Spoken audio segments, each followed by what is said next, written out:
नमस्कार साथियों, आज हमारा देश कोरोना महामारी से पूर्ण रूप से पीड़ित है। एक वर्ष पूर्व 12 फरवरी को जब राहुल गांधी जी ने कोरोना की सुनामी आने का अंदेशा दिया था और सरकार को उचित प्रबंधन के लिए चेताया था, जब सरकार ने और उनके मंत्रियों ने राहुल गांधी जी की इस सोच को नकारा था, उसका मजाक उड़ाया था, लेकिन कोरोना की भयावहता से आज कोई भी अछूता नहीं है।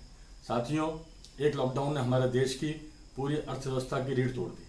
उसके बाद देश की अर्थव्यवस्था को संभालने के लिए, प्रधानमंत्री को संबल देने के लिए हमारे देश के दानदाताओं ने 10,500 करोड़ रुपए का डोनेशन प्रधानमंत्री राहत कोष में दिया था कि हमारे प्रधानमंत्री किसी भी तरीके से कोई भी आर्थिक संकट से न गुजरे और हर आने वाली चुनौती का हम सामना करें।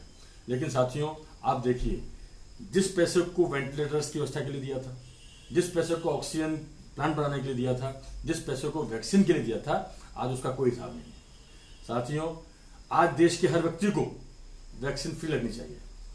देश ने पुराना इतिहास में हम देखें, चाहे मलेरिया हो, प्लेग हो, पल्स पोलियो हो, जब कभी भी देश में महामारी फैली हो या कोई संकट आया है तो हमारे देश की सरकारों ने उसके लिए वैक्सीन और उसका पूरा प्रबंधन एक आम जनता के लिए फ्री करवाया था। लेकिन आज आप देखिए, हमारे यहाँ वैक्सीन की कीमतें लग रही हैं। सरकार अपने हिसाब से वैक्सीन खरीदे, प्रदेश सरकारें अपने हिसाब से वैक्सीन खरीदें। अरे ये तो ड्यूटी माननीय प्रधानमंत्री जी आपकी बनती है कि आप देश के हर नागरिक की वैक्सीन की व्यवस्था फ्री ऑफ कॉस्ट करवाएं, लेकिन नहीं। घर जलाता हूं रोशनी के लिए, कोई मुझसे भी दिल जला होगा। आपने सुक्ति को चरितार्थ किया है। आपने अपने घर की वैक्सीन विदेशों में भेज दी विश्वगुरु बनने के लिए, और अपने देश के लोगों को आपने मरने के लिए छोड़ दिया। आज आप देखिए, न्यूयॉर्क टाइम्स की रिपोर्ट बोलती है कि भारत देश के अंदर 42 लाख लोगों की मृत्यु कोरोना से हुई है, लेकिन आप आंकड़ा छुपा रहे हैं। मैं आपसे कहना चाहता हूं कि आंकड़े को एक्सेप्ट कीजिए। हर गली मोहल्ले में कहीं ना कहीं कोई व्यक्ति मरा है। हर गली जिसने असामयिक मृत्यु को झेला है, उसके परिजन आज कहीं ना कहीं बेबस लाचार हो चुके हैं। प्रधानमंत्री जी, मेरा आपसे अनुरोध है कि आप उस आंकड़े की सच्चाई पर जाइए और जो लोग इस भयावह बीमारी से असामयिक काल की गाल में सुधार गए हैं, उन लोगों को 4-4 लाख रुपए का मुआवजा दीजिए। साथ में आपने 18 से 44 साल के लोगों के लिए भी वैक्सीन खोल दी है।